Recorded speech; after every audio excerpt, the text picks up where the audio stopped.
Now it started. Hello everyone, welcome to Avanti classes. My name is Manjit Bhardwaj. I am your chemistry lecturer. आज हम पढ़ने वाले हैं thermodynamics lecture number 4. Okay, let's start the session. तो सबसे पहले कुछ क्वेश्चन सॉल्व करते हैं. यहाँ पर आपके सामने एक क्वेश्चन है, कैलकुलेट द मैक्सिमम वर्क. देखो, आपको याद हो मैक्सिमम वर्क किसमें होता है? रिवर्सिबल वर्क हमेशा मैक्सिमम होता है. याद है किसी को? रिवर्सिबल वर्क का ग्राफ हमने किया था, रिवर्सिबल और इरिवर्सिबल वर्क डन, और उसका ग्राफ जो था रिवर्सिबल वाले का मैक्सिमम था. यस और not? Please tell me guys. ये याद है ना बेटा? है ना? यस हर सर। हर एक वर्ड को ध्यान से देखना है, तभी आप न्यूमेरिकल सॉल्व कर पाओगे. हर एक वर्ड का जो डेफिनेशंस है वो आपको पता होनी चाहिए, तभी न्यूमेरिकल सॉल्व करने में इजी रहेगा. Calculate the maximum work. First thing, mole दे रखे हैं भाई.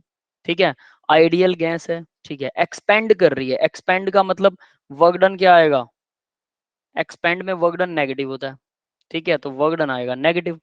उसके बाद में isothermally temperature constant and reversibly. देखो, रिवर्सिबली उसने खुद बोल दिया, हालांकि रिवर्सिबल वर्क हमें पता है कि मैक्सिमम वर्क बोल दिया तो काफी था.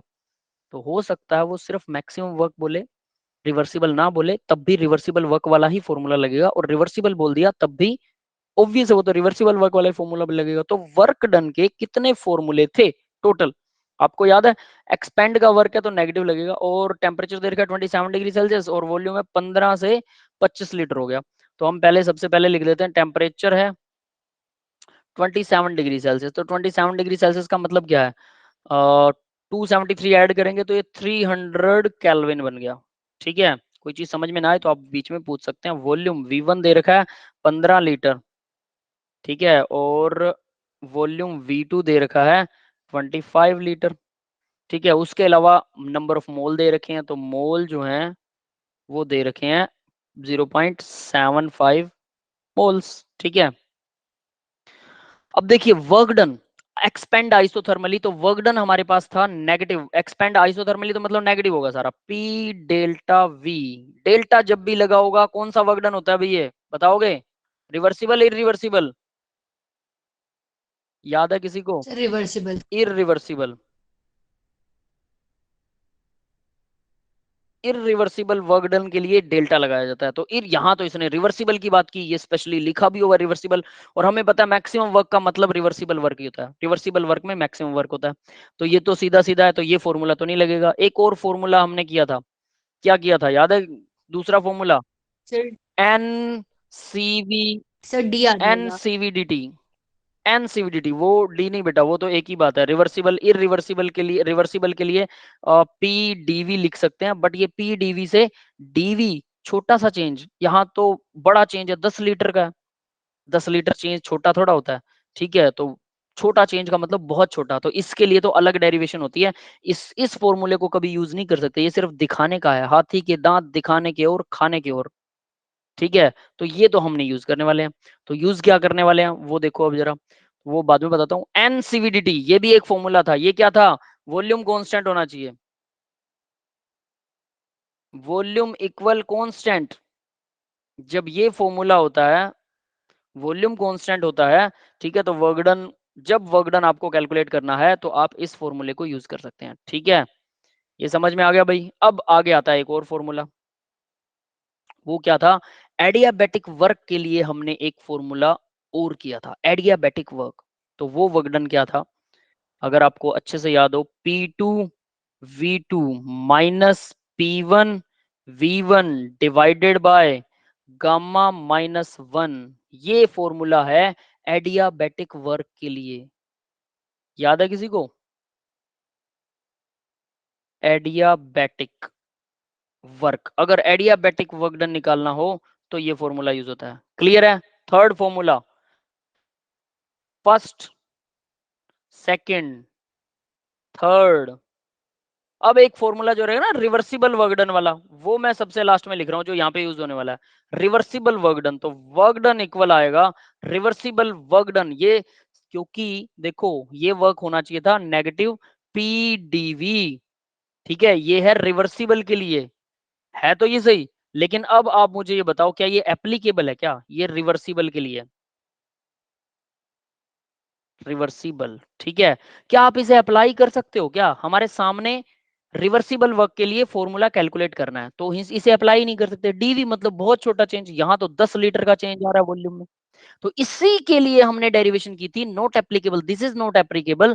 तो हम इसी के लिए हमने एक डेरिवेशन की थी, सेम फॉर्मूला इसी के लिए। तो ये वर्क डन एक्चुअल में क्या होता है, हम जब कैलकुलेट करके और इसको फॉर्मूले को मतलब अप्लाई करना चाहते हैं, तो वो होता है 2.303 एन आर टी लोग। अभी याद आया किसी को? अभी भी बता दो बेटा, याद आ रहा है कुछ? Volume final divided by volume initial. Yes yes yes, volume second to second V2 by V1। अगर प्रेशर दे रखा हो तो P1 बाय P2 होगा, V2 नहीं, वो P2 नहीं होगा, P1 होगा। जहां 2 है वहां 1 हो जाएगा, जहां 1 है वहां 2 हो जाएगा, उल्टा है ना। तो ये फॉर्मूला है रिवर्सिबल के लिए। मैंने वहां पर बहुत फोर्सफुली आपको बताया था कि रिवर्सिबल के लिए ये फॉर्मूला यूज होता है, ध्यान रख लेना। ये डॉग लग रहा है यहाँ लिखा हुआ है ना, थोड़ा सा रब करते हैं इसको, लोग है ये, ठीक है।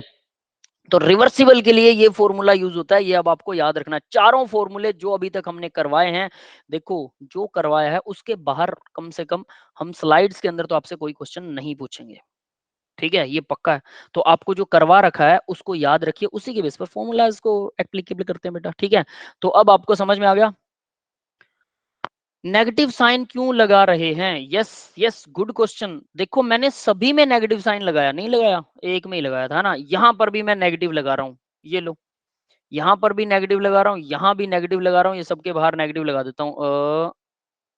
इसके बार वैसे लगेगा थोड़ा मुश्किल से, ठीक है, बट मैं यहाँ पर भी लगाऊंगा। सभी के बाहर मैं नेगेटिव लगा रहा हूँ, ये लो बेटा। आपने तो एक की कही, मैंने सभी के लगा दिया, लो। अब आप खुद बताओ कि मैं नेगेटिव क्यों लगा रहा हूँ? सबके बाहर नेगेटिव है, सभी। Sir work is done by the system. हाँ, system work, work is done by the system, yes. System काम कर रहा है। वो देखो एक्सपेंड लिखा हुआ है ऊपर, देखो बेटा, ये देखो एक्सपेंड लिखा हुआ है। एक्सपेंड, एक्सपेंशन का वर्क डन क्या होता है? नेगेटिव होता है। तो मैंने यहाँ जितने चारों वर्क डन लगाए, चारों नेगेटिव लगा दिए। मैं इस क्वेश्चन के हिसाब से चल रहा हूँ कि जो क्वेश्चन, बट सर ये हर सिचुएशन में नेगेटिव नहीं होगा, नहीं होगा, बिल्कुल नहीं होगा।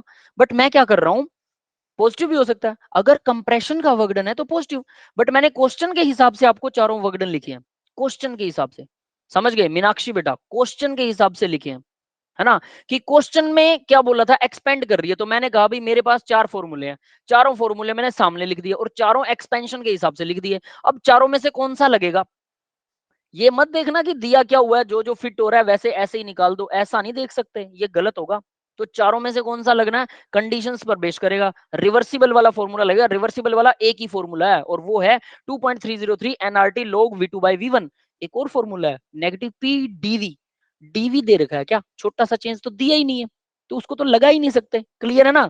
तो ये फॉर्मूला तो एप्लीकेबल ही नहीं होता, होता ये रिवर्सिबल का ये डीवी वाला, बट ये एप्लीकेबल नहीं होता, ये कहीं न्यूमेरिकल नहीं निकालता। न्यूमेरिकल तो नीचे वाला निकाले, और यहाँ पर डेल्टा भी नहीं यूज किया हमने, डी भी हटा दिया, डी हटाएंगे तभी सोल्व होगा क्वेश्चन।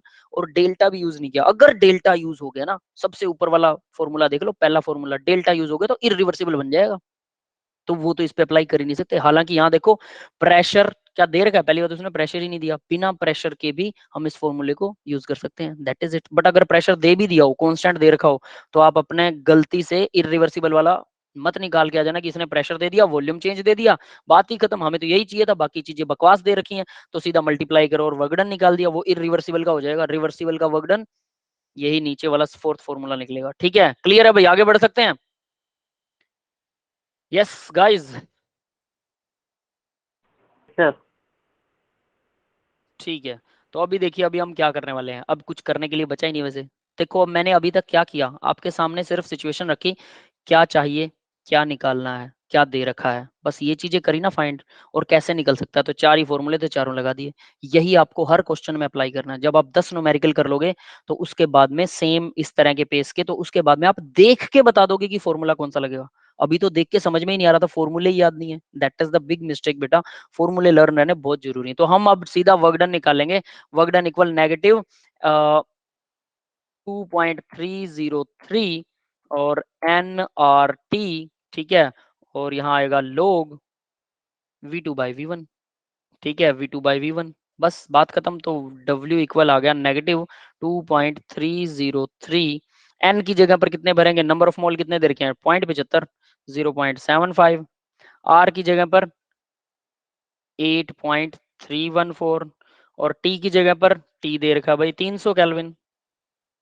ठीक है, और मल्टीप्लाई में लोग V2 कितना है 25 और नीचे 15, बस हो गया। तो W इक्वल, अब देखिए -2.303 मल्टीप्लाई में 0 पॉइंट, मैं लोग को सॉल्व करके दे रहा हूँ आपको, बाकी कैलकुलेशन आप लोग खुद करोगे, I will not do it for you. Multiply में लोग देखो कितना बनेगा, ये लोग 5 या 15, 5 बजे 25, 5/3, लोग 5/3 बन जाएगा। ठीक है, अब लोग 5/3 को सॉल्व करने के लिए मैं आपको बता रहा हूँ भाई, देखो ध्यान से देखना, बहुत से बच्चों को लोग नहीं आता है, लोग को सॉल्व करना नहीं आता है, तो I will help you to solve the log. ये चीज जो यहाँ लिख रहा हूँ अच्छे से याद कर लेना, ठीक है बेटा। तो देखो क्या होगा, लोग 10 इक्वल होता है 1, ठीक है, और नेचुरल लोग 1 जो होता है वो होता है 0, और लोग 1 जो होता है वो भी 0, लोग 2 जो होता है उसकी वैल्यू होती है 0.3010, लोग 3 की वैल्यू, ये वैल्यूज आपको याद रखनी है, you have to cram this. ठीक है, मैंने भी रट्टा ही मारा है, 48.48 लोग 3, लोग 4 की वैल्यू नहीं देखनी है, लोग 5 की वैल्यू डायरेक्टली लर्न करनी है 0.70, लोग 5, लोग 6 की वैल्यू की जरूरत नहीं है, लोग 7 देखो बस, लोग 7 कितना होता है 0.845। हाँ जी, सिर्फ इतनी वैल्यूज याद रखनी है, याद हो जाएंगी, बहुत आसान है।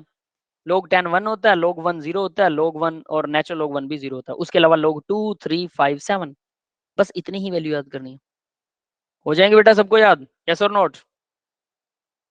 अब देखो यस इससे सर। हम कोई भी लोग निकाल सकते हैं, तो सबसे पहले जो हमें दे रखा है वो उस लोग की वैल्यू को देखेंगे, लेकिन उससे पहले कुछ 2 3 रूल हो रहे हैं। 3 रूल कौन से हैं, लोग लोग a इंटू बी हो तो वो होता है लोग, देखो जरा, लोग a इंटू बी मतलब लोग a प्लस लोग b, दोनों के आगे लोग लगा दो और a और b बना बना दिया, और लोग a a divided by b हो तो हो जाएगा वो माइनस में कन्वर्ट हो जाएगा, लोग यही काम करता है, a माइनस लोग b। ठीक है, और लोग a की पावर b हो तो, अगर पावर है तो b पहले आ जाएगा मल्टीप्लाई में और उसके बाद में लोग a आ जाएगा। बस ये 3 रूल हैं लोग के, अगर ये कर लिया समझ लेना आधा लोग कवर हो गया, आधा 50% लोग। अब उन्होंने क्या दे रखा है देखो भी, हम क्वेश्चन के हिसाब से हम अपना लोग की वैल्यू निकालेंगे, लोग 5/3 की वैल्यू निकालनी है, तो कैसे निकालें, लोग 5 माइनस लोग 3 कर सकते हैं, a बाय बी हो तो a माइनस बी हो जाता है ना, Yes. डिवाइड वाला माइनस में, मल्टीप्लाई वाला प्लस में, और पावर वाला मल्टीप्लाई में। तो अब हम लोग 5 की वैल्यू आपकी टेबल में सीधा नजर आ रही है 0.70 है, ठीक है, और लोग 3 की वैल्यू 0.48 है। तो क्या लगता है आपको, ये 4 5 वैल्यू देगा पेपर वाला और कोई वैल्यू नहीं देगा, कोई भी वैल्यू आ जाए इन 5 7 वैल्यू से निकाल सकते हो, आगे बताऊंगा आपको कैसे। ठीक है, कुछ कुछ अप्रोक्सीमेशन भी लगाना पड़ेगा अबाउट दैट, ठीक है, वो Like सही होगा। 0.22. तो ये 0.22, बस बन गई बात। ठीक है, तो लोग 5/3 की जगह पर हम ये वैल्यू पुट कर सकते हैं, दैट्स इट। तो हमारे पिछले न्यूमेरिकल में यहाँ पर मैं अब इस लोग की जगह पर 5/3 की जगह पर क्या पुट कर सकता हूँ, W इक्वल, बाकी की कैलकुलेशन अब आपको करनी है, I will not do this for you. मैंने उसको सिंपल बनाना था वो बना दिया, मल्टीप्लाई में 8.314, मल्टीप्लाई में 300 और मल्टीप्लाई में 0.22, दैट्स इट गाइस। अब बाकी की कैलकुलेशन कर सकते हो ना बेटा, वर्क आ गया माइनस में आएगा, दैट्स इट। ठीक है, आगे बढ़े, ये कैलकुलेशन खुद करनी है। Yes sir. ठीक है, तो अब जरा देखो, इन्होंने आंसर दे रखा है, कहाँ पर है, ये रहा। अब इन्होंने कुछ आंसर दे रखा है, वो देखिए जरा, ये आंसर निकाल रखा है, मुझे लगता है मैंने इसकी एक बार कैलकुलेशन की थी, तो मुझे नहीं लगता कि ये आंसर सही है, थोड़ा सा इसके आसपास आएगा, 4947 समथिंग आता है, 47। तो 8 डिजिट इसने बढ़ा रखे हैं, आप लोग खुद कैलकुलेशन करके देख लेना, don't worry, I think this is wrong. ठीक है, मेरे हिसाब से रॉन्ग है, बट आप अपनी कैलकुलेशन करके देखिएगा, डोंट वरी अबाउट दिस। ठीक है, तो ये वाला ऑप्शन मुझे नहीं लगता कि ये सही है, एटलीस्ट डोंट वरी, वो हमें तो टेक्निक सीखनी है कि कैसे होता है। नेक्स्ट क्वेश्चन देखो भाई, calculate the work done when 2 mole of ideal gas expand. तो देखो 2 मोल है, एक्सपेंड कर रही है, जब भी एक्सपेंड लिखा होगा तो क्या मतलब है इसका, वर्क डन क्या है, रिवर्सिबल नेगेटिव होता है, है फॉर्मूला। नेगेटिव है, रिवर्सिबल है। नहीं, एक्सपेंड में रिवर्सिबल वाला फॉर्मूला नहीं लगता बेटा, वो रिवर्सिबल लिखा होगा ना तब वो फॉर्मूला लगेगा। रिवर्सिबल है तो वही जो अभी अभी फॉर्मूला किया, रिवर्सिबल एंड आइसोथर्मल है, टेम्परेचर भी कांस्टेंट है, वो अभी अभी वाला फॉर्मूला यूज होगा रिवर्सिबल एंड आइसोथर्मल में। न्यूमेरिकल करने से ये फायदा होता है कि वो चीजें याद हो जाती हैं। वॉल्यूम जो है 500 ml से उसका वॉल्यूम 2 लीटर हो गया, टेम्परेचर 25 डिग्री दे रखा है, प्रेशर नॉर्मल है, नॉर्मल का मतलब वो प्रेशर कांस्टेंट बता रहा है। तो जरा हम लिखते हैं, मोल दे रखे हैं गैस के, कितने हैं 2 मोल, ठीक है 2 मोल है गैस के। और क्या क्या दे रखा है इसने, वॉल्यूम V1 दे रखा है 500 ml है ना, तो 500 ml, तो इसको मैं लीटर में कन्वर्ट कर दूंगा 0.5 लीटर, ठीक है, क्योंकि V2 लीटर में ही है, दैट इज द प्रॉब्लम। तो V2 जो है वो 2 लीटर है, दोनों को लीटर लीटर कर दिया। नॉर्मल प्रेशर है, इसकी कोई जरूरत नहीं है। तो नंबर ऑफ मोल दे रखे हैं, वर्क डन कैसे कैसे हो रहा है, बस उसने पूछा work done when 2 mole of gas, 2 मोल है तो यहाँ देखो, अब उसने रिवर्सिबल आइसोथर्मल और रिवर्सिबल लिखा ना, और नेगेटिव होगा ये हमें पता ही लग गया, तो negative isothermal reversible work done DV लगेगा, है ना, W equal negative P delta V, DV sorry delta V नहीं, रिवर्सिबल में तो डीवी होगा, डीवी से तो वर्क डन निकलता ही नहीं है। तो इसके लिए हमने एक अलग से फॉर्मूला डिराइव किया था कि डीवी को यूज नहीं करेंगे बट निकाल लेंगे वही वाला। तो ये है कितना, 2.30 yes 2.303 NRT log log V2 by V2 minus V2 by V1 बेटा, माइनस नहीं है, माइनस लग गया तो बड़ा चेंज आ गया ना।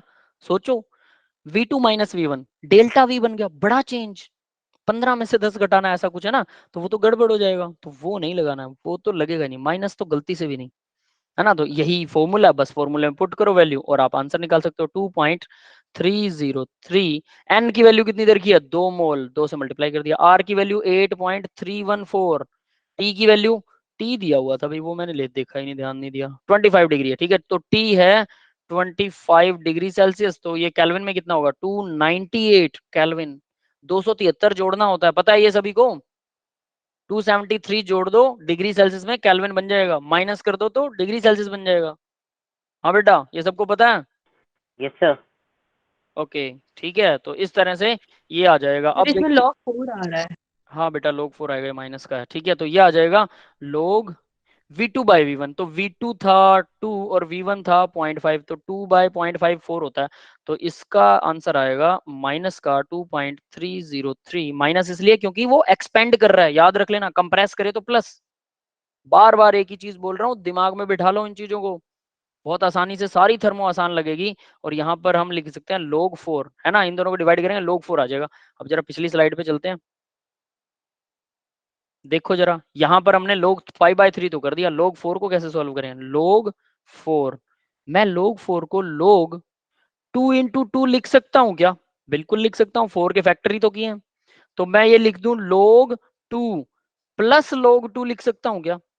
अब बताओ जरा, 2 इंटू 2 अगर हो तो कोई चीज a इंटू बी है तो वो log प्लस हो जाएगी, है ना। yes sir अब देखो इसमें फिर आंसर क्या आएगा, 0.3010 प्लस 0.3010, बस हो गया, तो इक्वल क्या आया, 0.6020, आ गई वैल्यू log 4 की। इस तरह से, इसलिए मैंने यहाँ पे log 4 की वैल्यू नहीं लिखी, log 2 3 5 7, बस हो गया खत्म खेल, log 10 भी आना चाहिए, बस इतनी है।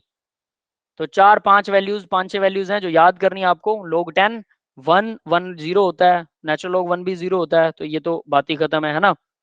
इसमें याद क्या करना कि 1 की वैल्यू 0 होती है, log 10 की वैल्यू 1 होती है, तो ये दोनों तो बहुत आसान वैल्यूज हैं, है ना। तो बात कौन सी 4 वैल्यूज है, ये 4 वैल्यूज हैं जो थोड़ी सी मुश्किल है ना, मुश्किल तो नहीं है बट आप यूं कह सकते हैं कि थोड़ा सा इनमें प्रॉब्लम आती है।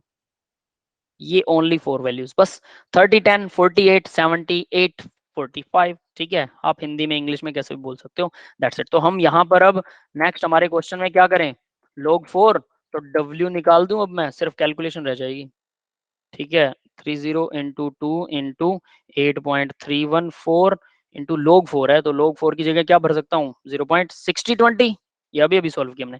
क्लियर है भाई, सारी वैल्यूज आ गई, जूल में आंसर आ जाएगा, बस, बात खत्म है। sir log 9 की कैसे निकालेंगे वैल्यू log कितना, 9 की वैल्यू 9 log 9 log 9। अरे log 9 तो बहुत आसान है बेटा। log 9 देखो, log 3 इंटू 3, 3 की पावर 2 भी कर सकते हो, तो log 3 प्लस log 3। log 3 की वैल्यू कितनी होती है? सर आपने टेम्परेचर की वैल्यू नहीं लिखी। टेम्परेचर भरा ही नहीं क्या? हाँ ओके ठीक है भाई, सही बात है, नहीं भरा, थैंक यू बेटा। ठीक है, पर ये अभी भरता हूँ, रुक जाओ। तो log 3 प्लस log 3 तो 48 आ गया। log 3 48 होता है ना, 0.48, बस दोनों को जोड़ दो। क्लियर है, आगे बेटा? हाँ जी, कौन पूछ रहा था log yes square? Sir. Sir clear. ठीक है, अब जरा log 11 की वैल्यू निकालना मुश्किल होता है, 9 की तो बहुत आसान है। तो इसको मैं सही करूँ क्या? कहाँ से नहीं भरी मैंने? टी यहाँ पर ही नहीं भरी, टी की वैल्यू तो। ठीक है चलो, यहाँ से और यहाँ इसमें भी टी की वैल्यू भरी जाएगी, यहाँ इसमें भी टी की वैल्यू भरी जाएगी। ठीक है, अभी करता हूँ इसको करेक्ट। तो टी की वैल्यू कितनी थी भाई? 298। 298 फिर आएगा log V2 कितना है? 2/0.5, और यहाँ पर भी 298 मल्टीप्लाई में log 4, और यहाँ आएगा 298 मल्टीप्लाई में 0.6020। ठीक है, हो गया सही, बस यही है। कुछ मिस हो गया हो आप लोग चेक कर सकते हैं, कोई दिक्कत नहीं है। मेरा काम है कि आपको टेक्निक सिखाना, ठीक है? न्यूमेरिकल के मल्टीप्लाई डिवाइड करना आप लोगों का काम है, अच्छे से डिवाइड कीजिएगा, खुद डिवाइड कीजिएगा, जितनी प्रैक्टिस करेंगे उतना अच्छा रहेगा, क्योंकि ये कैलकुलेशन है जो एग्जाम में, आईआईटी में, नीट में टाइम खाती है। यही वो चीज है जो टाइम खाती है। ठीक है, चलिए अब आगे बढ़ते हैं बेटा, बढ़े आगे। ये समझ में आ गया? आंसर खुद निकालना सर आपको, वैसे इन्होंने आंसर दे रखा है। निकल गया, बिल्कुल सही है फिर तो, 6871 है ना। उसको किलो जूल बना रखा है नीचे, तो इसका मतलब ये वाला आंसर सही है, वो ऊपर वाला गलत था मेरे ख्याल से, बट ये वाला आंसर सही है। ठीक है, आगे बढ़े बेटा। इन्होंने यही कर रखा है, देख लो सामने कुछ नहीं है। इन्होंने 6021 भरी है, 20 आती है, 6020 होती है, अभी वैल्यू 21 नहीं होती, आई डोंट थिंक सो। पर 0.0001 से कोई फर्क नहीं पड़ता, है ना। आगे बढ़ते हैं। The system suffers an increase in internal energy of 80 joule. Suffer, suffer लिखा हुआ है, उसको जबरदस्ती 80 जूल की इंटरनल एनर्जी में चेंज आ गया, तो डेल्टा यू की वैल्यू उसने दे रखी है। बहुत आसान क्वेश्चन है ये। डेल्टा यू दे रखा है 80 joule. At the same time, same time पर उसके ऊपर 50 जूल का वर्क डन भी हुआ था, तो हीट बताओ कितनी होगी? हीट चेंज खुद बताओ भाई, हीट चेंज बताना आपको। Delta U equal Q plus W, formula सामने है, सबसे सबसे आसान क्वेश्चन है सर बी। बी। और भी कोई बी वाला बच्चा? ये सर बी होगा। सबको बी लग रहा है, ठीक है। एनीवन एल्स, कोई सुजेशन किसी का?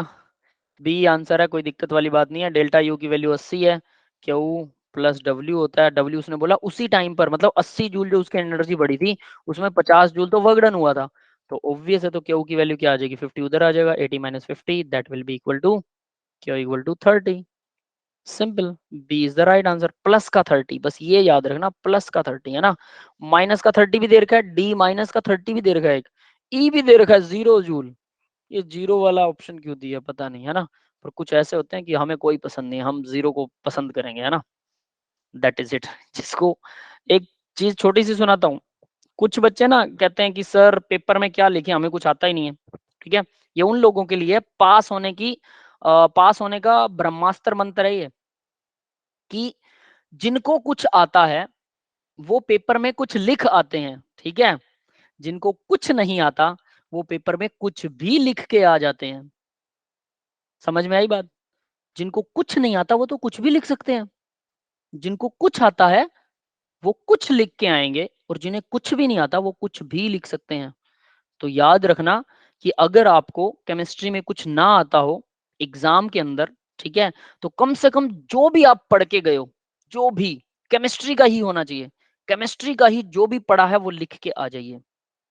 उसमें क्या है कि अगर आप 1-2 नंबर से फेल हो रहे हो, 1-2 नंबर से, ठीक है, तो टीचर सोचता है कि यार बच्चों को केमिस्ट्री की नॉलेज तो है, बट इसके सामने वो क्वेश्चन नहीं आए जो इसको आते थे, बट केमिस्ट्री इसको आती है ना। तो इसलिए वो 1-2 मार्क्स आपको ऐड करके और आपको पास करने में हेल्प कर देता है। तो केमिस्ट्री का पेपर या किसी भी चीज का पेपर हो तो उसको खाली नहीं छोड़ना। सब्जेक्टिव पेपर कभी खाली ब्लैंक छोड़ के मत आइए, कुछ ना कुछ लिख के आइए। गलत मलत मत लिखिए, मतलब उल्टी सीधी कोई भी चीज मत लिखो कि केमिस्ट्री में मैथ लिख रहे हो, है ना, मैथ में फिजिक्स लिख रहे हो, केमिस्ट्री लिख रहे हो, ऐसा नहीं करना है। या बायो लिख रहे हो या बायो का डायग्राम बना के आ रहे हो, नहीं, ये गलत बात है। कुछ बच्चे गाने लिखाते हैं, कहते हैं गाने लिख दो नंबर मिल जाएंगे, ऐसा नहीं होता। लिखना वही है जो सब्जेक्ट है, जो आता है वो लिख के आ जाइए, आपको कुछ ना कुछ तो नंबर का बेनिफिट मिलेगा, 1-2 नंबर बढ़ जाएंगे। और मैं इंटेलिजेंट बच्चों के लिए बोलता हूँ, कोई भी क्वेश्चन छोड़ना नहीं है। जो क्वेश्चन नहीं आता ना, बिल्कुल ही नहीं आता, उसको सबसे लास्ट में आंसर नंबर डाल के और कुछ ना कुछ उसके बारे में लिख के आइए। कोई भी टीचर सबसे लास्ट से क्वेश्चन पेपर सोल्व चेक करना शुरू नहीं करता, शुरू में क्वेश्चन पेपर चेक करते हैं और लास्ट तक जाते हैं। तो जब शुरू में आपके सारे आंसर सही लग रहे हैं इंटेलिजेंट बच्चे के, टीचर सोच रहा बहुत होशियार है, लास्ट में देखेगा क्वेश्चन नंबर, देखेगा आंसर आपने कुछ लिख रखा है, डाल के 1 नंबर दे के आगे बढ़ जाएगा। अगर वो 1 मार्क्स का 2 मार्क्स का कुछ तो देगा, 5 नंबर का तब भी कहेगा चलो कुछ ठीक लिखा हुआ है यार, 1 नंबर दो, टेंशन नहीं लेता, क्योंकि उसको पता है ये बच्चा शुरू से इंटेलिजेंट है, तो वहां पर भी आपके 1-2 नंबर बढ़ने के चांसेस होते हैं। साइकोलॉजी गेम है ये, समझ में आ रहा है सबको, है ना। चलिए आगे बढ़ते हैं बेटा। अब ये देखो भाई, एक गैस जिसमें गामा की वैल्यू दे रखी है, गामा क्या होता है पता है, याद है किसी को, CP/CV गामा होता है। तो गामा इक्वल 1.4 और उसका वॉल्यूम दे रखा है 2 मीटर क्यूब वॉल्यूम है, तो V1 दे रखा है 2 metre cube, V1 2 metre cube है। और एट ए प्रेशर, प्रेशर भी दे रखा है, P1 भी दे रखा है, ठीक है, 4 × 10⁵ न्यूटन मीटर स्क्वायर जो भी है, इज कंप्रेस्ड। अब ये कंप्रेस हो रही है भाई, तो वर्क डन क्या होगा, पॉजिटिव। पॉजिटिव, यहाँ पर साइन पॉजिटिव आएगा, ठीक है। एडियाबेटिकली, एडियाबेटिक वर्क डन की का फॉर्मूला लगेगा, एडियाबेटिक वर्क डन। अब मुझे आप लोग बताओगे, पहले मैं लिख लेता हूँ एक बार, वॉल्यूम दे देगा 0.5 मीटर क्यूब, यानी V2 भी दे दिया इसने, V2 0.5 मीटर क्यूब, ठीक है। और new pressure, find the new pressure, तो P2 आपको फाइंड करना है पहली बात, and calculate the work done by the process, work done भी कैलकुलेट करना है। अब मुझे ये बताइए, work done, adiabatic work done का फॉर्मूला आप लोग मुझे बताएंगे। मैंने सबसे पहले ना यही फॉर्मूले लिखे थे, एडियाबेटिक वर्क डन का फॉर्मूला किसी को याद है, पहली सर स्लाइड में P2 चारों फॉर्मूले, बोलो। P2 P2 P2 minus V2 V1 minus V1 P2 V1 gamma -1। Divide में गामा-1, यस राइट बेटा, ठीक है। तो देखो अगर चारों फॉर्मूले आते हैं और फिर मैंने आपसे पूछा कि एडियाबेटिक वर्क, इसने खुद लिखा हुआ है एडियाबेटिक वर्क, तो एडियाबेटिक वर्क के लिए फॉर्मूला ये होता है, ये मैंने आपको बताया था। सोल्व ना, कितना आसान है क्वेश्चन करना।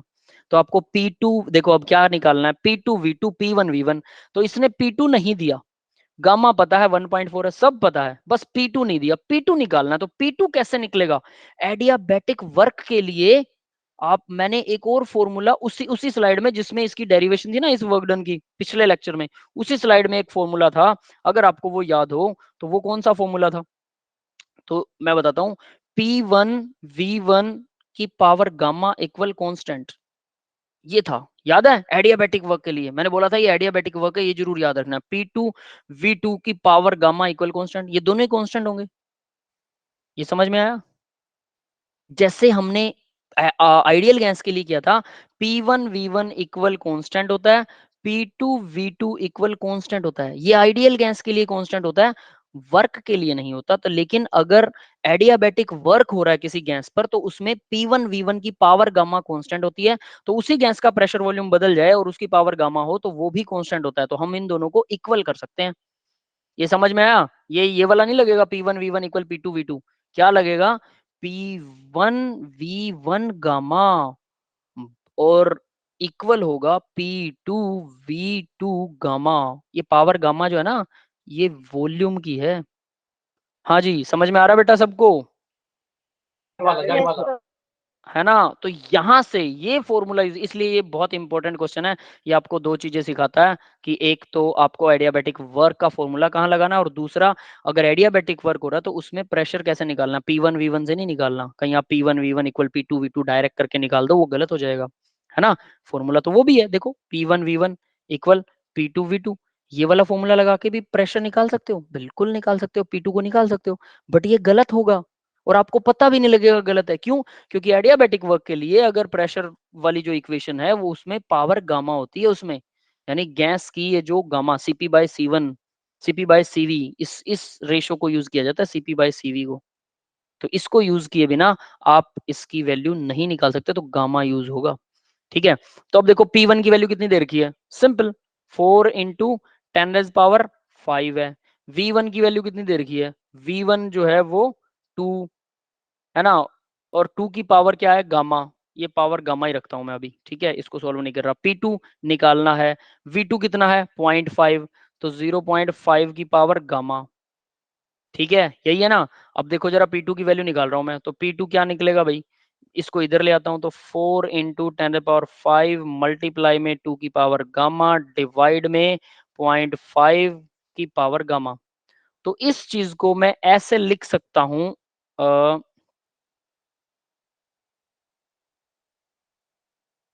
इस चीज को मैं ऐसे लिख सकता हूं, देखिए जरा, P2 विल बी 4 इंटू 10⁵, और मैं इसे इकट्ठा लिख सकता हूं कि नहीं, 2 डिवाइडेड बाय, वो डिवाइड में ही रहेगा उसके, वो यूं तो है नहीं कि वो दूसरे के मल्टीप्लाई में हो जाएगा, 0.5 और इन दोनों की इकट्ठी पावर गामा।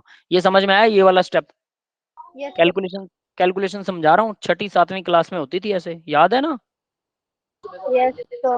है ना, तो ये 4 इंटू 10⁵, और देखो गामा गामा ये मल्टीप्लाई में क्या आ गया, 0.5 को फोर की इसको कर दो, पावर गामा। 4 की पावर फोर गामा, बाय 4 की गामा। Power gamma. अब मैं गामा की वैल्यू भर रहा हूँ 1.4, और ऊपर क्वेश्चन को ध्यान से पढ़ो, गिवन, देखो मैं मार्क कर रहा हूँ इसे, गिवन 4 की पावर 1.4 जो होती है वो 6.9 होता है।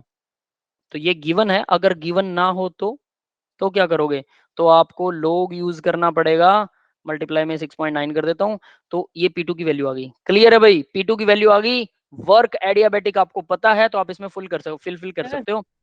हाँ बेटा, सर एक बार ये भी बता दो कि लॉस में अगर यूज वैल्यू करेंगे ना अगर दी हो तो गिवन ना कैसे हो तो। करें? हाँ हाँ बताता हूँ बेटा, बताता हूँ। ठीक है, तो अब देखो ये वैल्यू आ गई, अब वर्क एडियाबेटिक वर्क डन आपको निकालना है। ठीक है, तो एडियाबेटिक वर्क डन के लिए कैसे निकालते हैं, वेट ए मोमेंट।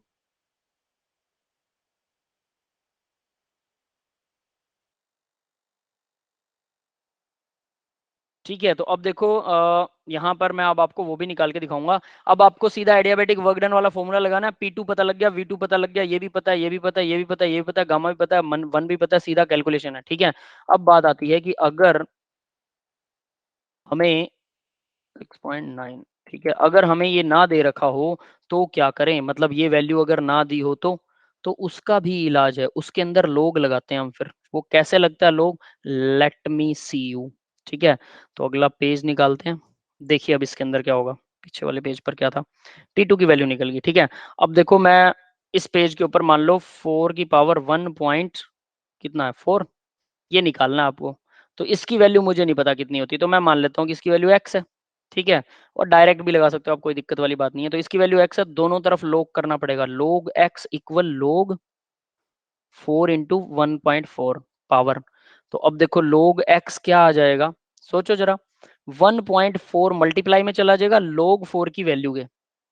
क्लियर है, log 4 की वैल्यू आती है ना आप सभी को, कितनी है log 4 की वैल्यू, अभी पिछले उसमें किया था, तो मल्टीप्लाई में 0.6020, यही थी ना log 4। log 2 की वैल्यू को 2 बार जोड़ना था, 30 10 है ना, तो ये आ गया सिंपल। तो इन दोनों की मल्टीप्लाई कर दो, तो इन दोनों की मल्टीप्लाई जो भी आएगी, ये आंसर नहीं होगा आपका, इनकी मल्टीप्लाई जो भी आने वाली है, ये 4 जीरो है, मान लो कि ये है 1 2 3 4, ठीक है, ये 4 जीरो है, 1 जीरो हम काट देते हैं, और इसके अंदर कितनी है 1 जीरो, तो टोटल अभी भी 4 है। तो 14 को अगर 602 से मल्टीप्लाई करें, 14 दूना 28, और 14 छिके कितना होता है भाई, तो अपन 70, 80 4 84, इज दिस 6 चौके 24, 6 गेम 6 7 8, यस 84। ठीक है, डिवाइड में क्या आएगा, 4 जीरो है, तो भाई सीधा यहाँ पॉइंट लग जाएगा, बस बात ही खत्म। ठीक है, ये समझ में आ गया।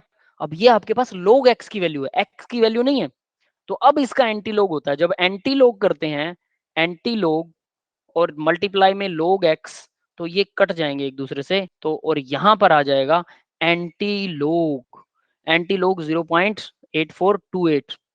ठीक है, ये एंटी लोग यहां आ जाएगा, तो इसका मतलब अब x इक्वल क्या आ जाएगा, एंटी लोग 0.8428। समझ में आ गया। अब यहां पर आपको एंटी लोग टेबल का यूज करना पड़ेगा, और बिना एंटी लोग की टेबल के अगर इसको सोल्व करना हो तो उसका भी एक ट्रिकी मेथड होता है, थोड़ा सा लेंथी है, I will not discuss this here, उसमें टाइम लगेगा, कभी आपको एक स्पेशल सेशन करवाएंगे, लेकिन आपका आंसर यहाँ से आएगा, समझ में आया। और लोग क्यों है, इसका आंसर आप सबको मिल गया होगा कि वाई वी यूज यू लोग, क्योंकि कुछ मल्टीप्लिकेशन डिवाइड ऐसी होती है जिसका सॉल्यूशन हमारे पास होता ही नहीं है। 4 की पावर 1.4 आप कैलकुलेटर के बिना सॉल्व नहीं कर सकते, इसीलिए लोग जो कैलकुलेटर भी इसी तरह की लोगरिदम को यूज करके, इसी तरह के फॉर्मूलाज को यूज करके उसके बाद आंसर देता है आपको, कंप्यूटर भी इसी तरह के फॉर्मूला को यूज करके, तो वही फॉर्मूला लोगरिदम में होते हैं जो आपकी कैलकुलेशन को आसान बनाते हैं, दैट इज द कैलकुलेशन। अब आपको सीधा समझ में आ गया होगा कि एंटी लोग, आपकी बुक्स में टेबल दी होगी लोग और एंटी लोग की, सबसे लास्ट में 5-6 पेज होते हैं, उसके बहुत सारी कैलकुलेशंस लिखी होती है, उसमें आपको 84 देखना है, फिर 84 का सेकंड वैल्यू देखनी है, और फिर उसकी 8th वैल्यू देखनी है। दो अलग अलग वैल्यूज दी होती हैं, ऐसे मार्क लगा हुआ 1 2 3 4, सेकंड वैल्यू और 8th वैल्यू, सेकंड और 8th वैल्यू को जोड़ देना 84 की जो वैल्यू आएगी उसके अंदर, और आपका एंटीलोग का आंसर आ जाएगा। क्लियर हो गया भाई सबको, यस और not, please tell me guys. हाँ बेटा, कुछ कुछ अंदाजा हुआ कैसे होगा ये? Yes sir. ठीक है, तो ये एंटीलोग sir. टेबल से ही आंसर आएगा। तो अभी हम अब इस अपने क्वेश्चन को सॉल्व करते हैं।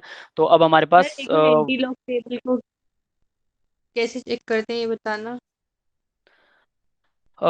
रुको बेटा, एंटी लोग टेबल को कैसे चेक करते हैं, जैसे कि x इक्वल मान लो एंटी लोग है, वो था 84 का 28 था, ठीक है, पॉइंट यहाँ लगा हुआ था, तो आपके पास में एंटी लोग टेबल है, अभी बुक ओपन है, yes book sir, anti book log के, हाँ बुक के लास्ट में है, तो देखो बुक के लास्ट में ना आपको देखना है 84 पॉइंट 84 ढूंढो, पॉइंट 84 0.84 ढूंढो जरा, मिल गया। मिल गया, उसकी वैल्यू देखो 0.84 का सेकंड टर्म देखो, अब इसमें क्या होता है मैं बताता हूँ। 0.84 जो लिखा होगा उसके अंदर ना यहाँ 0 1 2 3 4 5 6 7 8 9 ऐसे वैल्यू होंगी, तो ये 0 की वैल्यू है, ये 1 की वैल्यू है, 2 की, ये जो 2 वाली वैल्यू है इसको देखो ये कितनी है, 2 वाली वैल्यू, और फिर एक जगह पे फिर से 1 2 3 4 5 6 7 8 9, यहाँ 1 to 9 होता है, वहां 0 to 9 होता है, तो यहाँ आपको 8 वाली वैल्यू देखनी है दूसरी जगह पर, तो ये जो वैल्यू आएगी और ये जो वैल्यू आएगी इन दोनों को ऐड कर देना, समझ में आया। 84 की सेकंड वैल्यू में 84 के 8 वाली वैल्यू को ऐड करना है। क्लियर है बेटा, मिल गया, आंसर बताओगे मेरे को? Yes sir. सर आंसर बताइए। 6950 आ रहा है पेज नंबर लॉग क्या है? 2 की वैल्यू आ रही है 6950, 50। ठीक है, और 8 वाले की वैल्यू कितनी आ रही है इसकी? सर 13 है शायद। 13 है, तो इसमें 13 जोड़ देंगे, 69 और ये 13 जुड़ेगा 63, ठीक है, ये आ जाएगी। और ये जो पॉइंट है ना, 0.84 की वैल्यू देखिए, लेकिन एंटी लोग में कमाल होता है कि 6 के बाद फर्स्ट डिजिट के बाद पॉइंट लगेगा, समझ रहे हो, वो लोग 10 की वजह से ऐसा लगता होता है, वो 10 मल्टीपल हो जाता है। क्लियर है, ये बात समझ में आ गया? Yes sir. तो यानी कि इसका आंसर जो होने वाला है वो x आपका ये हो जाएगा एंटीलोग की वैल्यू देखने के बाद 6.9, यानी कि क्या था, 4 की वैल्यू अगर 1.4 है, 4 की पावर 1.4 है, तो वो वैल्यू वो आ जाएगा 6.9। इसको आप लोग गूगल में चेक करो अभी, राइट नाउ गूगल में चेक करो कि ये वैल्यू सही आ रही है क्या, ललित, क्या हमने पेज सही वैल्यू नंबर क्या निकाली? है? गूगल बेटा, मैं अभी देखता हूँ 1.4 कितना, 4 की है ना, 4 है, सॉरी, 4 पावर 1.4,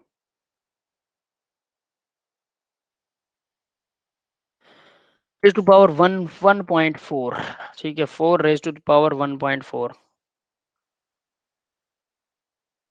उल्टा नहीं चाहिए मुझे, number, enter number of expression base, यहाँ पर आएगा 4 और ये आ गया 1.4,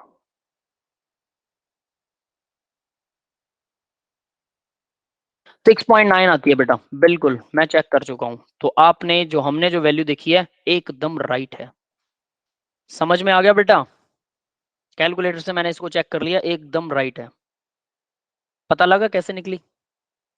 यानी अगर आप देखो, इसको सिंपली कहते हैं कि अगर आप 4 की पावर 1.4 निकालना चाहते हो बिना कैलकुलेटर के नहीं निकलेगा, बट मैंने पहले लॉग किया फिर एंटी लॉग कर दिया और मेरे पास वैल्यू आ गई 6.963, तो 6.9 कैलकुलेटर दिखा रहा है, 0.63 वो नहीं दिखा रहा, तो हमने तो उससे भी बेटर निकाली है 3 डिजिट तक। यस और नोट, टेल मी गाइज, हाँ बेटा, आप लोगों ने किसी ने देखा क्या गूगल पे? सर गूगल में ना मेथड्स आ रहे हैं बहुत सारे मतलब मेथड नहीं, पढ़ना पड़ता। मेथड नहीं, रुको रुको रुको, वो मेथड ठीक है, एक ना गूगल कैलकुलेटर भी आता है, सुनो। ठीक है, मैं आपको वो दिखाता हूँ कैसे आता है गूगल कैलकुलेटर। ठीक है, मैं फिर से आपको स्क्रीन शेयर करके दिखा रहा हूँ, सिंपल। और विंडो, एक अलग विंडो की स्क्रीन शेयर करता हूँ, दैट इज दिस वन। ठीक है, अभी आपको स्क्रीन शेयर हो रही है सभी को? मैंने फिर से स्क्रीन शेयर की है, होगी स्क्रीन शेयर? सबको दिखाई दे रहा है? यस गाइस, आंसर दो बेटा यस मेरे को। सर। तो देखो यहाँ एक कैलकुलेटर वर्ड लिखा हुआ ना, मैंने उसको ब्लू किया, कैलकुलेटर। ठीक है, तो वो अरे कुछ और ही खुल गया क्या? तो देखो यहाँ मैंने क्या भरा, बेस वैल्यू भरी 4 और उसकी पावर भरी 1.4, कैलकुलेट किया, उल्टा है ये। ठीक है, तो यहाँ पर बेस वैल्यू कितनी थी, 4 की पावर 1.4 थी। ठीक है, इसको कैलकुलेट के अंदर डाल दिया, तो ये देखो अब आपके सामने ये आ गया, बेस वैल्यू 4 है, 6.964, 6.964। समझ में आ रहा है? वैल्यू दिख रही है सबको? Yes sir. तो इस तरह से एक कैलकुलेटर नाम से आता है, जिसमें आप बेस वैल्यू और ऊपर पावर वाली वैल्यू भर के गूगल में ये चेक कर सकते हो। मैंने भी गूगल में चेक किया, दैट इज इट। ठीक है, तो वो शो करने का मीनिंग ये था कि आपको कम से कम पता लगे कि हाँ ये वैल्यू सर एकदम मुझे सही आ रही बुक है। में वो टेबल नहीं मिल रही। आपको बिल्कुल लास्ट में होती है बेटा, always it is on the last. ठीक है, अगर हो सकता है उस बुक में हो ही ना जिसमें आप चेक कर रहे हो, सभी बुक्स में नहीं मिलेगी। केमिस्ट्री की बुक में सबसे लास्ट में पक्का मिलेगी, किसी और ऑथर की बुक में देखोगे शायद उसमें मिल जाएगी, एनसीईआरटी में भी होनी चाहिए। ठीक है, but I am not confirmed कि एनसीईआरटी में पक्का है कि नहीं है। क्लियर है? ठीक है बेटा, अब आगे बढ़ते हैं। आगे बढ़े भाई, तो ये वैल्यू समझ में आ गई ना? ठीक है, यस। अभी हम आगे बढ़ते हैं, तो हमें क्या निकालना था, हमें क्या निकालना था, वर्क ऑफ एडियाबेटिक वर्क निकालना था, वो माइनस, अब देखो वो प्लस आएगा P2, P2 की वैल्यू क्या थी, P2 की वैल्यू है जो अभी हम निकाले 4.4 इंटू 10⁻9 और 4 इंटू 10⁻5 इंटू 6.9, ये P2 की वैल्यू माइनस में आएगा, सॉरी इसके मल्टीप्लाई में आएगा V2, V2 की वैल्यू 2 है, तो ये वैल्यू आ गई 2, माइनस में आया P1 की वैल्यू, P1 की वैल्यू 4 इंटू 10⁻5 मल्टीप्लाई में V1 की वैल्यू 0.5 और डिवाइड में क्या आ गया 1 minus, sorry gamma minus 1, gamma minus 1। ठीक है, तो W एडियाबेटिक हो गया यहाँ पर। 4 इंटू 10⁻5 को आप कॉमन निकाल सकते हैं, दोनों में है वो, है ना? तो हम इसको 6.9 मल्टीप्लाई में 2 और माइनस में 0.5 लगा सकते हैं और डिवाइड में आएगा गामा माइनस 1 यानी कि 1.4 माइनस 1। अब इसको आप सॉल्व कर सकते हो, यस और not, please tell me guys, बस मैं इतना ही करवाने वाला हूँ इसको, ये सॉल्यूशन अब आप आसानी से कर सकते हो, है ना बेटा? ठीक है, और जो आप बेटा जो ढूंढ रहे थे, मिली क्या वो वैल्यू? Yes sir. मिल गई, ठीक है, लोग एंटी लोग की टेबल 5-6 पेजेस है वो। ठीक है, सर आगे मिल बढ़ते गई। हैं अब। मिल गई, ओके ओके, आगे बढ़ते हैं अब देखिए इसका सॉल्यूशन देगा, सॉल्यूशन ये आएगा। ठीक है, वही सेम फॉर्मूला है, P2 V2 P1 V1 divide by gamma minus 1, that's it, same formula same thing, solution W equal this one. Okay, आगे बढ़ते हैं बेटा अब। Next, enthalpy. अब एंथैल्पी क्या होती है, तो एंथैल्पी के बारे में बताने से पहले मैं आप लोगों को एक चीज शेयर करना चाहता हूँ, वो ध्यान से देखिएगा कि मैं क्या कर रहा हूँ। ठीक है, मैं एक बॉक्स बना रहा हूँ, ठीक है, और उस बॉक्स को मैं बंद कर रहा हूँ ऊपर से कि क्लोज हो गया, इसके अंदर एक गैस भरी है। हम किसके बारे में बात कर रहे हैं, एंथैल्पी के बारे में, वो क्या होती है, क्या चीज है, और यहां से मैं इसको नीचे से गर्म कर रहा हूँ। फटाफट मेरे को आंसर देना, अपने माइक जिनके माइक्स और जो सेपरेट रूम में बैठे हैं तो वो अपने माइक ऑन रख सकते हैं, फटाफट आंसर दीजिएगा मुझे। ठीक है, अगर ज़्यादा शोर हो रहा है, साइड में नॉइस हो रही है, तो आप उसको ऑफ रख सकते हैं। ठीक है, तो देखिए जरा, अब मैं इसके अंदर ये आपसे पूछ रहा हूँ कि मैं इसको गर्म करूंगा, 10 मिनट के लिए मैंने बर्नर चला दिया। ठीक है, गर्म करने पर, और इसका टेम्परेचर जो है वो हो गया 75 डिग्री सेल्सियस। ठीक है, इसका टेम्परेचर गैस का बन गया। तो मुझे बताइए यहाँ पर इसका वॉल्यूम क्या है? वॉल्यूम कांस्टेंट है या वॉल्यूम इंक्रीज होगा जब मैं इसको गर्म करूंगा? जल्दी से बताइए। सर वॉल्यूम तो कांस्टेंट है। सर इंक्रीज होगा। इंक्रीज होगा। डब्बा बंद है बेटा, कहाँ से इंक्रीज होगा? डब्बा फट जाएगा सर तो कांस्टेंट रहेगा। कांस्टेंट रहेगा सर। कांस्टेंट रहेगा बेटा, है ना? यस, ठीक है, तो ये कांस्टेंट है क्योंकि इससे बाहर तो फैल नहीं सकता ये। टेम्परेचर बताइए, टेम्परेचर इंक्रीज होगा कि डिक्रीज होगा? नीचे से गर्म कर रहा हूँ गैस को, इंक्रीज। तो इंक्रीज टेम्परेचर सर। इंक्रीज होने वाला है। वॉल्यूम प्रेशर बताइए, प्रेशर इंक्रीज होगा कि डिक्रीज? गैस को गर्म कर रहा हूँ तो डब्बे का प्रेशर सर बढ़ेगा कि इंक्रीज कम होगा। होगा? भी इंक्रीज होगा, इंक्रीज होगा। है ना? अब देखिए जरा इसके अंदर क्या हो रहा है। वॉल्यूम और प्रेशर को देखो, वॉल्यूम है कांस्टेंट और प्रेशर चेंज हो रहा है, तो P delta V work done हो रहा है। प्रेशर और वॉल्यूम की मल्टीप्लाई वर्क डन होती है, तो जो चेंज हो रहा है उसकी वजह से वर्क डन होता है। तो यहाँ वॉल्यूम चेंज नहीं हो रहा, प्रेशर चेंज हो रहा है, इसकी वजह से वर्क डन हो रहा है। ठीक है, 10 मिनट मैंने बर्नर चलाया, 75 डिग्री सेल्सियस टेम्परेचर हो गया और वर्क डन भी हुआ। अब मैं इसको लिखता हूँ, हीट दे रहा था मैं, ठीक है, और कांस्टेंट क्या था भाई? वॉल्यूम कांस्टेंट था। कांस्टेंट हीट पर, कांस्टेंट वॉल्यूम पर जब मैंने हीट दी तो देखो वर्क डन तो हुआ, बट वो वर्क डन भी डेल्टा यू में कन्वर्ट हो गया, इंटरनल एनर्जी में चेंज हो गया। कैसे? यानी वर्क डन भी एक्चुअल में टेम्परेचर बन गया। वर्क डन भी टेम्परेचर बन गया। क्यों, कैसे? वो देखो अब जरा, वर्क डन टेम्परेचर कैसे बना उसके बारे में डिस्कशन करते हैं। यहां पर क्या हो रहा है, डब्बा बंद है, डब्बा बंद है और मैंने इसको गर्म करना शुरू कर दिया, तो होगा क्या?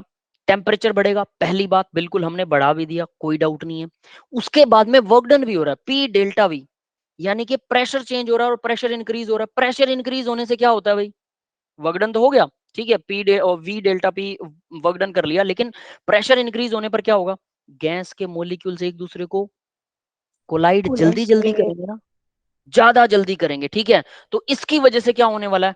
कोलिजन से अगर आप लोहे की चीजों को रगड़ते हो आपस में तो उसमें से चिंगारियां निकलने लग जाती हैं, अगर जोर से रगड़ो तो, है ना? ये बात सबको पता है। तो अगर यस सर। मोलिक्यूल अगर आपस में कोलाइड कर रहे हैं, और लोहा भी गर्म हो जाता है अगर आप उसे रगड़ते रहेंगे काफी देर तक, जो सैंड पेपर होता है, जो जिसको बोलते हैं रेग मार सैंड पेपर, अगर उससे जोर जोर से लोहे को रगड़ोगे तो लोहा गर्म हो जाएगा, घिसना भी शुरू हो जाएगा, गर्म भी हो जाएगा।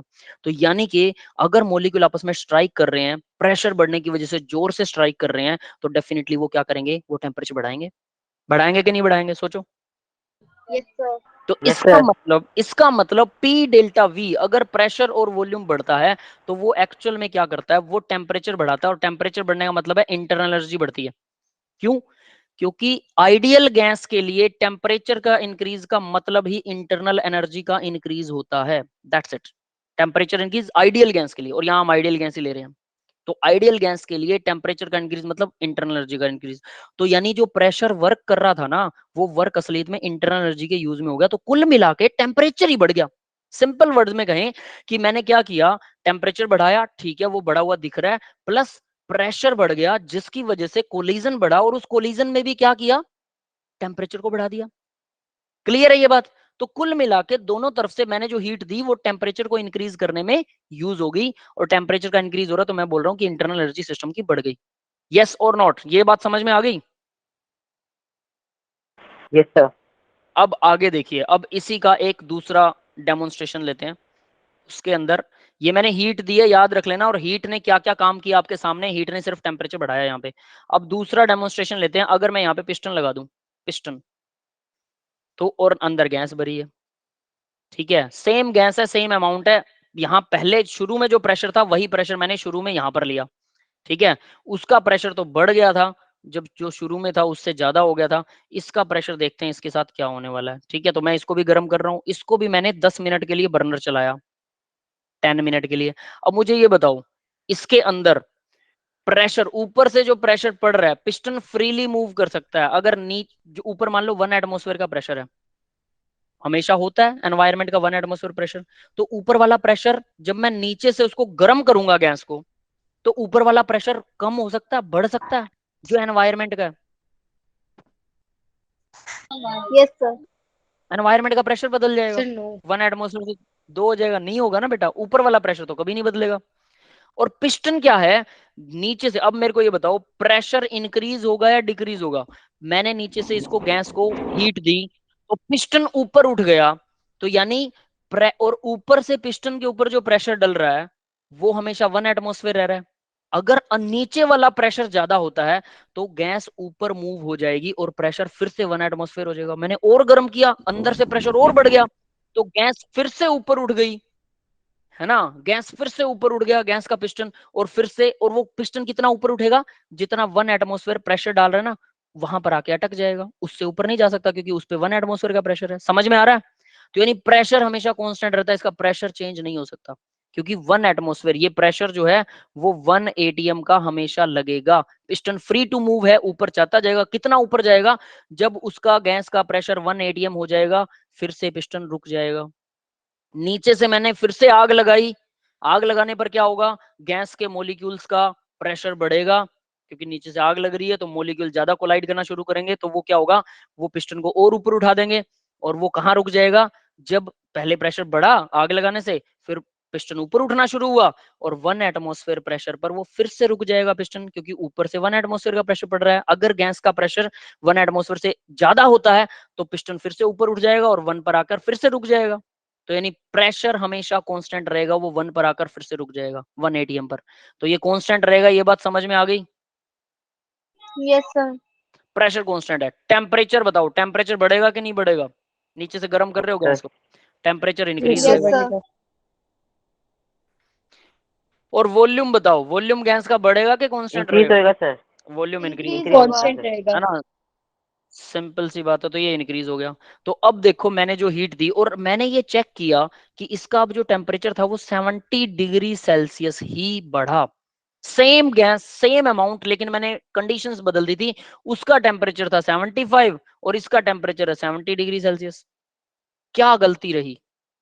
सेम अमाउंट, सेम बर्नर, सब कुछ सेम। अब इसका कारण सर क्या रहा? वॉल्यूम इंक्रीज हो गया। हाँ, इसका अब कारण देखो क्या है बेटा, वॉल्यूम इंक्रीज हो गया जिसकी वजह से यहां पर भी गैस ने वर्क डन किया। कौन सा वर्क डन किया पता है?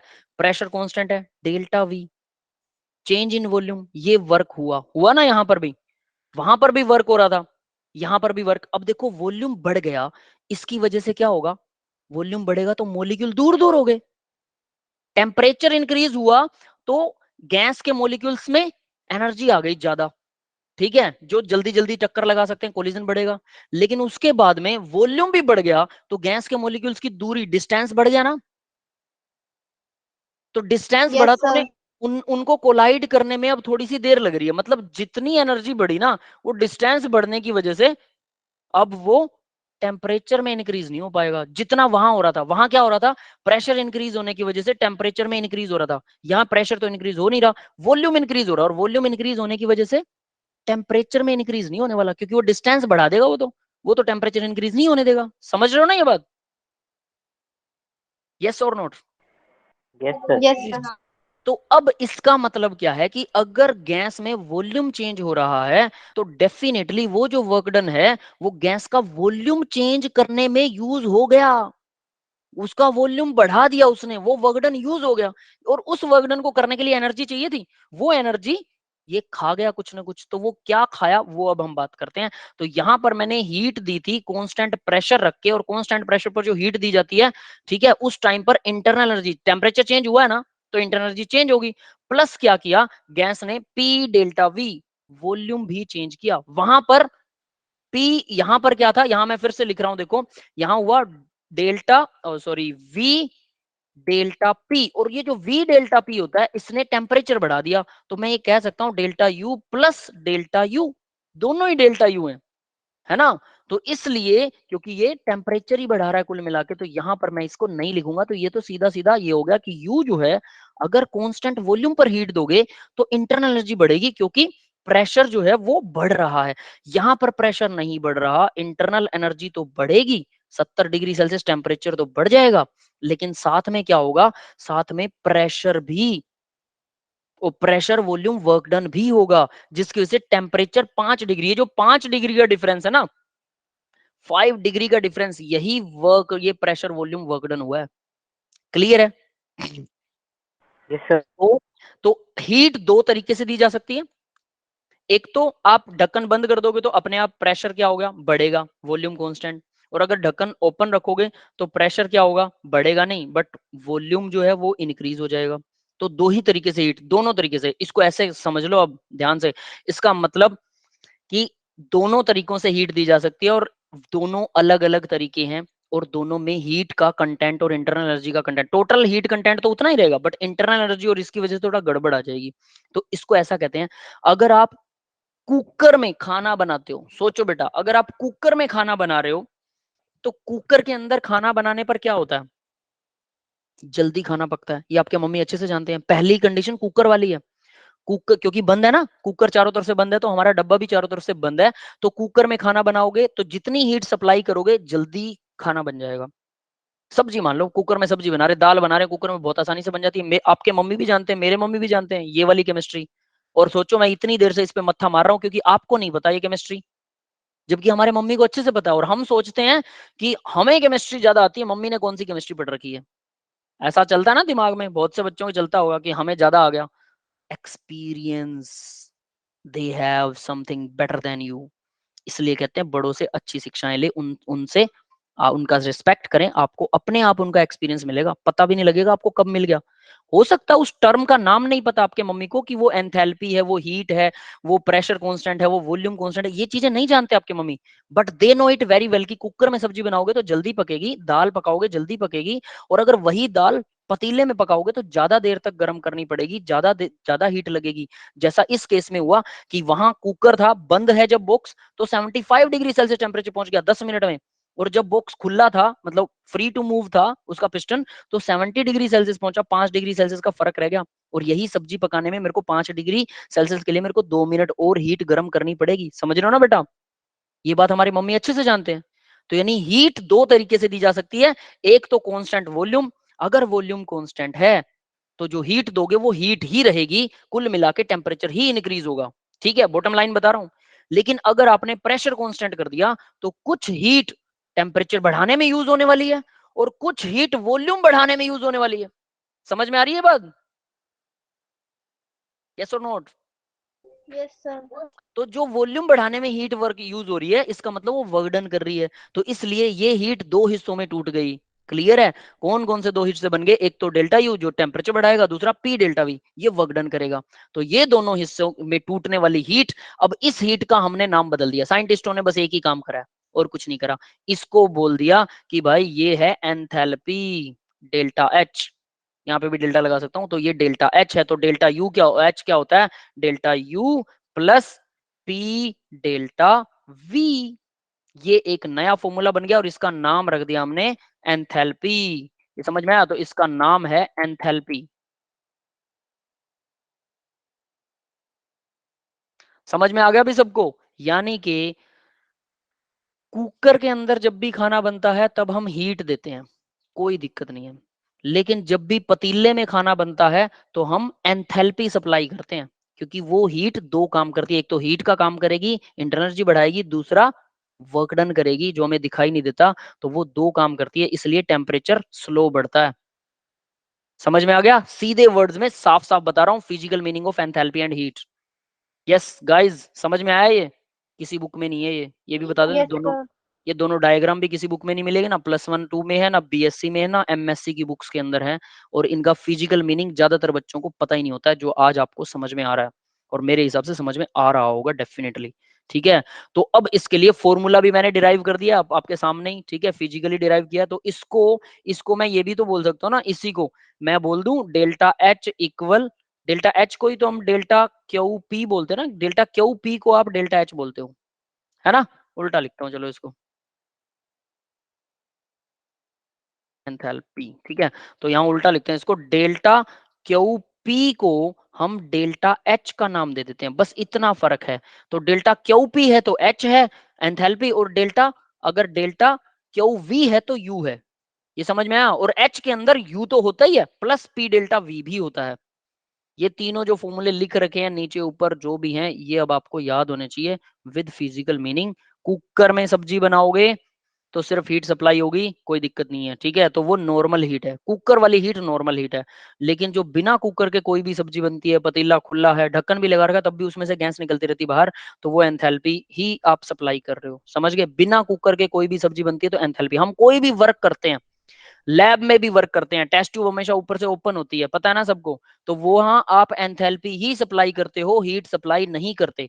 मतलब एंथैल्पी हीट का ही फॉर्म है, बट वो हीट दो काम करती है, बस इतना है। तो इसलिए उस हीट को एंथैल्पी बोला जाता है। समझ में आ गया एंथैल्पी क्या है? ठीक है, क्लियर है। चलिए अब आगे बढ़ते हैं बेटा। तो अब मैं आपको पीछे वाली स्लाइड दिखाता हूं। तो इन्होंने ये लिख रखा है H equal you plus PV, ठीक है, जो हमें स्लाइड मिली है। ये स्टेट फंक्शन होता है, ठीक है, पाथ फंक्शन नहीं है। एब्सोल्यूट वैल्यू ऑफ यू को आप यू की वैल्यू नहीं निकाल सकते, जैसे यू की हमें पता ना इंटरनल एनर्जी को कैलकुलेट नहीं किया जा सकता, but change in internal energy calculate कर सकते हैं।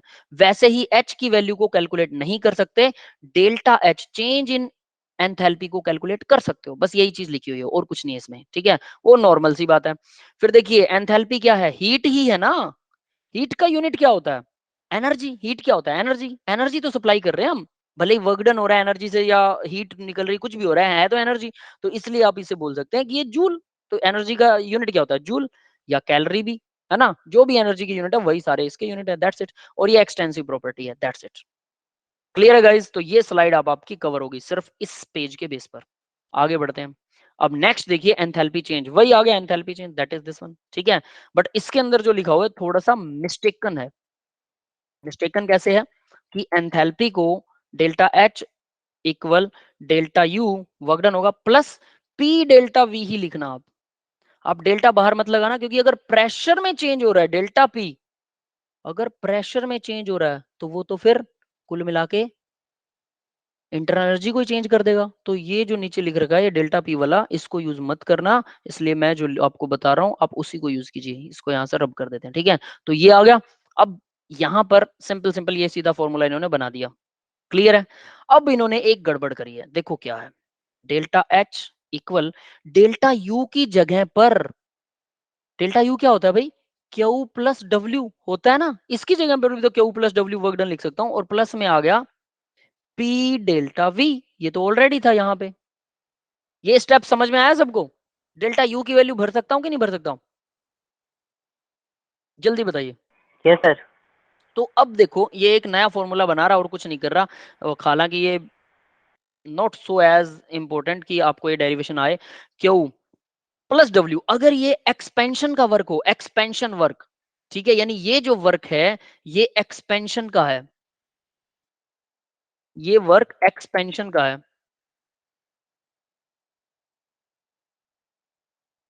तो एक्सपेंशन का वर्क डन क्या होता है, नेगेटिव।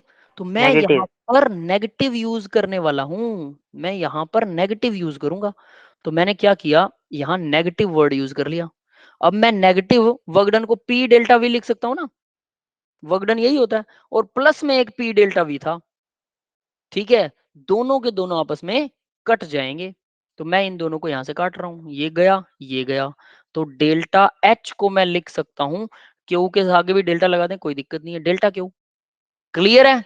बट मैंने आपको बताया था कि ये डेल्टा एच जो है वो डेल्टा क्यू नहीं है। डेल्टा क्यू कौन सा, प्रेशर कांस्टेंट पे, और ऊपर प्रेशर कांस्टेंट था, वर्क डन में देखियो पी बाहर है और डेल्टा वी अंदर है, समझ में आया। तो इसको ये लिखना ज्यादा अप्रोप्रिएट है, बजाय कि इन्होंने जो दिया है ये वाला जो बना के दिया है, इसके बजाय पी भी साथ में आएगा। प्रेशर कांस्टेंट होगा तभी एंथैल्पी है, ठीक है ना। तो हम जितनी भी सप्लाई करते हैं हीट, जब भी खाना वाना बनाते हैं तो एंथैल्पी देते हैं, हीट तो हम कम ही देते हैं, कुकर में कम ही सब्जियां बनती हैं ना। आगे बढ़िए, अब आगे बढ़ते हैं। देखिए तो ये आ गया एच और क्यू बराबर है। अब इसने देखो एक बड़ा स्पेशल सा फॉर्मूला लिखा है, ये हम पहले कर चुके हैं, याद हो। Q equal D Q equal क्या था, N C V D T, याद है किसी को? और डी डब्ल्यू भी यही था, और डी यू भी यही था, याद है। तीनों फॉर्मूले एक ही हैं। अगर मेरी क्लास किसी ने रेगुलरली लगाई है तो ये मैंने फॉर्मूला याद रखने को बोला था, इन तीनों का एक ही फॉर्मूला, और बहुत बहुत बहुत बहुत बहुत इंपॉर्टेंट फॉर्मूला है, बहुत काम का है। एनसीवीडीटी याद है किसी को? हाँ बेटा, किसी को याद नहीं है तो अभी इसको याद कर लेना, तीनों फॉर्मूले एनसीवीडीटी। तो एनसीवीडीटी जो दे रखा है उसकी जगह पर क्यू का एक और फॉर्मूला है एन सीपीडीटी, सीवी की जगह सीपी आ गया और डीटी, ये डी होगा, और डी को हटा के आप क्या लिख सकते हो, डेल्टा लिख सकते हो, है ना। तो डी को हटा के हम यहाँ डेल्टा भी लिख सकते हो, ये डेल्टा आ गया तो ये भी डेल्टा बन जाएगा, डेल्टा टी।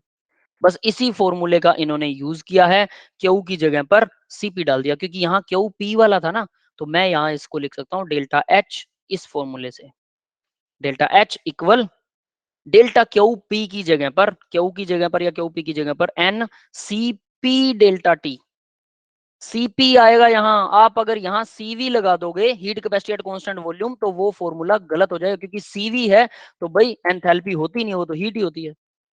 समझ में आ गया, डेरिवेशन खत्म, ये था डेरिवेशन। तो ये फॉर्मूला भी अब आपको याद रखना। देखो क्या है, अगर डेल्टा क्यू निकाल रहे हो, क्यू किस पर, वॉल्यूम कांस्टेंट पर, तो वो होता है N C V D delta T, volume constant. लेकिन अगर डेल्टा एच निकाल रहे हो, मतलब हीट ही है वो, डेल्टा प्रेशर कांस्टेंट है, तो वो N C P D T होगा, डेल्टा टी। तो इसको क्यू पी को हम क्यू पी को क्या लिख सकते हैं, डेल्टा क्यू पी को एंथैल्पी डेल्टा एच लिख सकते हैं। तो ये डेल्टा एच हो गया, इक्वल आ गया n C P delta T. Clear है ये बेटा, सबको समझ में आ गया formula? Can we move forward, yes और not, please tell me guys. ठीक है, ओके बेटा। अब आगे बढ़ते हैं। तो आपको यहाँ पर ना ये डेरिवेशन आए ना आए, लेकिन ये याद रख लेना, एंथैल्पी वाला ये वाला फॉर्मूला, ये वाला फॉर्मूला याद रखना, और इसमें एनसीवीडीटी नहीं एनसीपीडीटी, प्रेशर कांस्टेंट होगा तभी वो एंथैल्पी कहलाएगी, बस यही है। इसी फॉर्मूले की एक और डेरिवेशन है यहाँ पर आपके सामने नेक्स्ट स्लाइड में, दैट्स द लास्ट स्लाइड। इसमें देखो क्या कहता है वो, फटाफट आपको ये डेरिवेशन करके दिखाता हूँ। फॉर्मूला वही है और कुछ नहीं इसमें आने जानी। डेल्टा यू इक्वल क्या था, पी डेल्टा वी, यही था। तो delta H equal PV equal NRT होता है, ये सबको पता है। तो पीवी की जगह पर मैं पीवी की जगह पर एनआरटी भर सकता हूँ, तो प्लस में आ जाएगा एनआरटी, डेल्टा बाहर लगा देते हैं एक बार। अब मुझे पता है कि एन नंबर ऑफ मोल तो कांस्टेंट होता है, ठीक है, और आर भी कांस्टेंट होता है, तो डेल्टा किसके साथ लगेगा, एन आर डेल्टा लगेगा टेम्परेचर के साथ, वही चेंज हो सकता है। तो यहां तक इन्होंने ये किया है एनआरटी तक, ठीक है, कहाँ किया है, ये रहा एनआरटी, रेड लाइन में जो फॉर्मूला लिख रखा वो यही है। अब हमें पता है यू की वैल्यू, मैंने आपको ये बताई थी ना कि डेल्टा यू या फिर डेल्टा डब्ल्यू या फिर डेल्टा क्यू, ये तीनों के तीनों एन सीवी डेल्टा टी के इक्वल होते हैं, तीनों ही एन सीवी डेल्टा टी के इक्वल होते हैं। तो मैं इन तीनों में से किसी की वैल्यू भर सकता हूं, सीवी डेल्टा टी, ठीक है। तो डेल्टा एच इक्वल आएगा एन सीवी डेल्टा टी, ये यू की जगह पर भर दिया मैंने, plus N R delta T, ठीक है। अब देखो दोनों में कॉमन क्या निकल रहा है, एन और डेल्टा टी दोनों में कॉमन है, तो अंदर क्या बचेगा, सीवी प्लस आर अंदर बच गया, एन और डेल्टा टी निकल गया। अब आपको एक और फॉर्मूला याद हो, CP minus CV equal R होता है। तो सीपी की अगर मैं वैल्यू निकालूं क्या आ जाएगा, आर प्लस सीवी। तो आर प्लस सीवी वाला फॉर्मूला, ये वाला फॉर्मूला मैं यूज करूंगा ऊपर। आर प्लस सीवी क्या होता है, सीपी होता है। तो delta H equal N CP, CP यहां लिख दूं और डेल्टा टी यहां लिख दूं, बस बात खत्म। ये डेल्टा टी और ये एन और उसको बना दिया सीपी। और मुझे पता है कांस्टेंट, यहाँ प्रेशर कांस्टेंट करना था, वहां सीवी आ रहा था, तो सीवी से तो सारा फॉर्मूला गड़बड़ हो रहा है, इसलिए मुझे सीपी करना, मतलब यही फॉर्मूला फिर से वही फॉर्मूले की डेरिवेशन है जो पीछे थी। दोनों डेरिवेशन एक ही है, कोई भी कर लो, करो ना करो कोई फर्क नहीं पड़ता, बट मुझे फॉर्मूला याद चाहिए, ठीक है। तो वहां जो मैंने तीनों फॉर्मूले ना, delta delta U delta W delta Q, वो तीनों फॉर्मूले एन सीवी डी टी के इक्वल होते हैं। और अगर क्यू में प्रेशर कांस्टेंट हो तो वो एन सीपी डेल्टा टी के इक्वल हो जाएगा, बस यही है। That's all for the today's session guys. किसी को कोई डाउट है तो बेटा पूछ सकते हो, yes tell me guys, have anyone have any doubt? This is the last slide of the session. हाँ बेटा बोलो, मैं रिकॉर्डिंग ऑफ कर रहा हूँ, फिर आप अपने डाउट पूछिए। नहीं है किसी को डाउट?